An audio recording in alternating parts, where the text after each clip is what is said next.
there was someone outside my house. Okay. And I was scared for my life. Okay. So I called 911. And the police come? Yes. All right. And was there a burglar? Was there somebody outside? I don't know who he was, but he had bad intentions, and he was outside my house. Okay. And the only thing that I had to protect myself was 2 pocket knives on top of my microwave. Okay.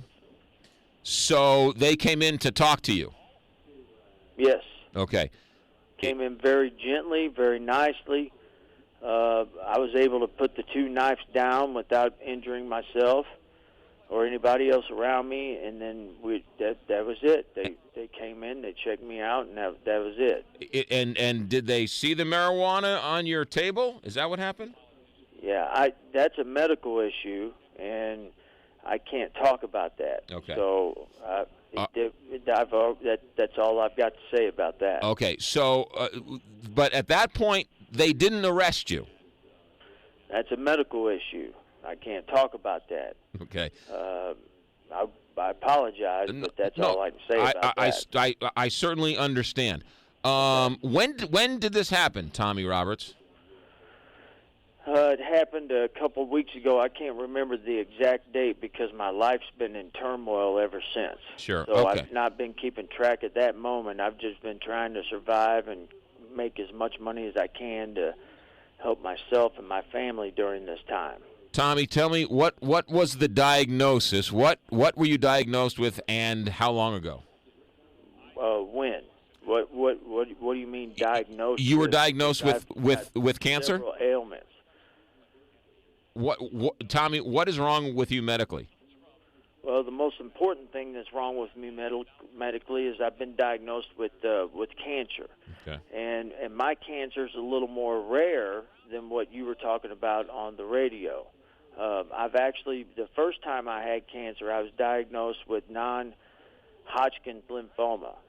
The second time I've had cancer here, this time around, I got diagnosed with one of the most rarest types of Hodgkin's disease that we know of, from what I understand. I've got the paperwork here in the house. And basically what that means is I'm going to probably have the type of cancer I have for the rest of my life. I might as well get used to it.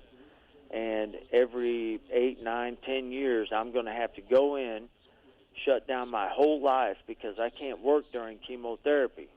So I'm going to have to shut down my whole life as I know it and take chemotherapy. And it's going to take about 5 or 6 months for me to go through the pain, suffering, depression, and everything that comes with having cancer. I'm going to have to put my life on hold and not work, not do anything, not bring any money into my house, and the whole 9 yards. Anyway, to make a long story short, I've got that kind of cancer. Gotcha. Okay. And with that kind of cancer, it's never going to go away. We had people call up to say that you've lost quite a bit of weight over the last couple of months. I had to go back to work, okay? I had to make money for my family. So I'm an operating engineer. That's what I do by trade. I went back to work, and the work wasn't strenuous or anything for me until I had to do another cancer treatment. When I did that last cancer treatment, I'm not kidding you, I lost about 40 pounds in almost a month from the cancer treatment till the day I stopped working. I couldn't work no more. Mm-hmm.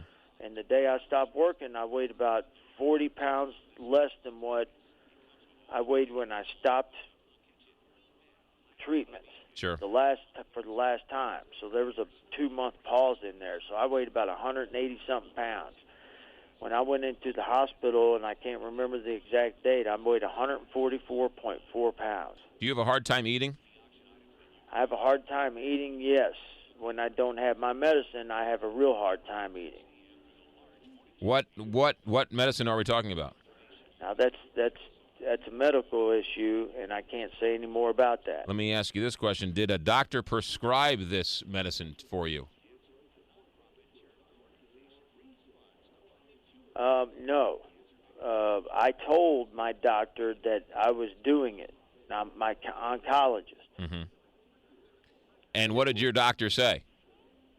He said, if it's working for you, keep doing it. That's Tommy Roberts, an alderman from St. Peter's who was arrested last week and charged for marijuana. He's suffering from cancer, as you heard him say. In the next segment, our next part of the interview, you are not going to believe the reaction he's got from his friends and neighbors after being arrested for having marijuana, and as everyone's calling it, medical marijuana because of his medical condition. Wait till you hear what some of the neighbors have done and what he's doing because of that. That's St. Peter's Alderman Tommy Roberts, part 2 of our interview with St. Peter's Alderman Tommy Roberts, who was diagnosed with a rare form of cancer, was arrested last week for having marijuana in his house. We had a chance to talk about it yesterday and take phone calls. He heard that show and called in and wanted to talk, so we taped this interview yesterday. Here is part 2 of St. Peter's Alderman, who was arrested for marijuana possession and suffering from a rare form of cancer. What has been the response that you've gotten from the community? Man, that's a wonderful question. Thank you. There wasn't much of a response when all this happened because there wasn't,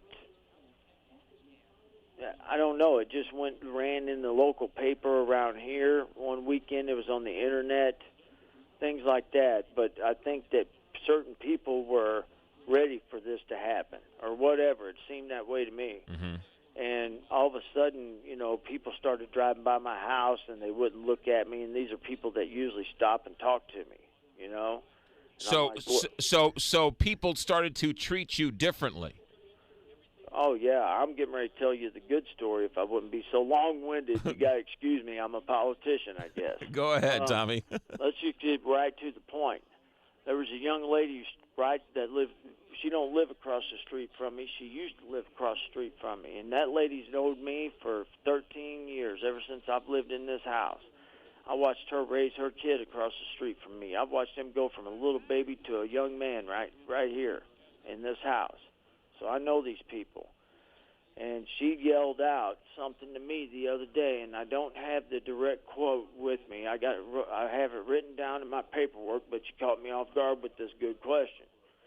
Anyway, she yelled out something to me like, doers do it, do, some smart comment.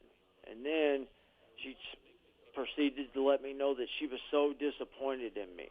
And then I heard the F word, the S word, all these different 4-letter words come out of her mouth towards me, and all I could do was just put my head down and walk in the house. Now, I don't know why she was saying that or anything, so I started calling around and come to find out. I find out that this story ran in the St. Louis Post-Dispatch, and she read that story, and then she wants to start yelling at me, calling me a bad guy. So, yes, I'm being treated different. And I don't necessarily like it, but that's what's going on. I'm not a bad guy. I'm not who she thinks I am. And if the papers or something like that's going to try to make me out to be a bad guy, then they're wrong because she don't know me very well. I'm not a bad guy. Tommy, is this the only person who has said derogatory things to you? No, it's not. But that's the most important one to me right now. Because I love them people that live across the street from me, and I love that gal. She's not my wife or nothing, but I've seen her go through tough times and make it.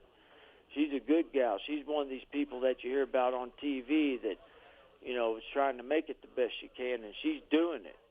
She's good. And I don't want her thinking that I'm the guy that she thinks I am. So I don't know if that makes any sense to you, but I'm not that guy. No, it certainly makes a lot of sense to me. So we need to get this straightened out in a hurry because I don't need my people that live here in St. Peter's thinking that I'm one of these bad dudes that's living in the neighborhood and I'm going to case their house or something stupid like that. That's not the truth. I'm a good guy. I still go to church, So it don't matter. I go to church whether this was going on or whether it wasn't going on. I don't care. Tommy, tell me some of the other reactions around town and in your neighborhood. I don't know, man. I've got a flag flying out here in my front yard, and it flies out here 80-90% of the time because my dad was a decorated Marine in Vietnam, and I was taught to fly a flag and be proud of it. When one gets torn, fix it. Put up another one. Shine light on it at night. Things like that people don't even know about anymore, all right? So Has anybody damaged your property, vandalized your property at all? They may have. Tommy, maybe. Tommy, people have vandalized your home, haven't they? I'm not saying that. No. That's a conversation we had with Tommy Roberts, St. Peter's alderman, who was diagnosed with a rare form of cancer, was arrested last week because the police found marijuana in his house. Why did you ask if people had damaged his home? Because it sounded like he was talking about this flag they had, and that somebody had done something to this flag. But he seemed like he was such a nice guy. He didn't want to say bad things about people who had done bad things to him. Right. You just feel for him. I mean, obviously he's literally fighting for his life. Right. And now this, and now everybody that he loves, or not everybody, but people that he loves, people that are part of his life, are turning on him. Right. And it's awful. Right. And he's being called a drug dealer or a drug addict because he's taking medicine to help him keep the food down to keep him alive. Well, that's the challenge is calling it medicine. I mean, it's not technically medicine here. It is in Illinois. Missouri. It is in Illinois. I know. It's so sad. All right. That's Casey Joyce. We'll talk more about this. St. Peter's alderman arrested for marijuana. He was smoking it for medical reasons.